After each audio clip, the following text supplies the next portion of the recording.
আসসালামু আলাইকুম viewers, welcome back to my channel. এই যে গরম গরম একদম ধোয়া উঠছে মুরগির মাংস, একদমই দেশি মুরগির মাংস রান্না করে নিয়েছি। এখন বাজতেছে রাত 12টার কাছাকাছি, 15 মিনিট বাকি রয়েছে। তো এত রাত্র করে রান্না করেছি কারণ সারা দিন গ্যাস থাকে না। আর গ্যাস যে ইদানিং শীত আসার আগেই গ্যাসের যে কি সমস্যা, কি দুপুরবেলা ডাল আর ভর্তা ভারতি এগুলো দিয়ে ডিম ভাজা টাজা করে খেয়েছিলাম। এখন রাত্রে মুরগির মাংস রান্না করে নিয়েছি। আর এই যে আবার রান্না করছি মুরগির মাংস কালকের জন্য।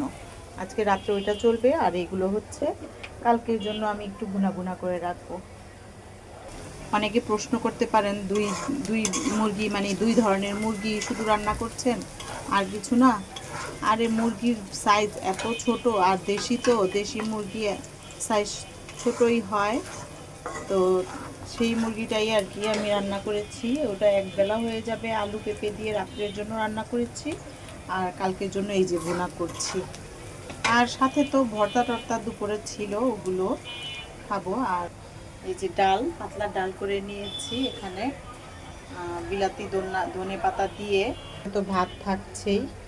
তো কেমন হয়েছে আজকের ভিডিও আমাকে সবাই কমেন্টের মাধ্যমে জানাবেন, আর বেশি বেশি লাইক শেয়ার করে দিবেন। আল্লাহ হাফেজ।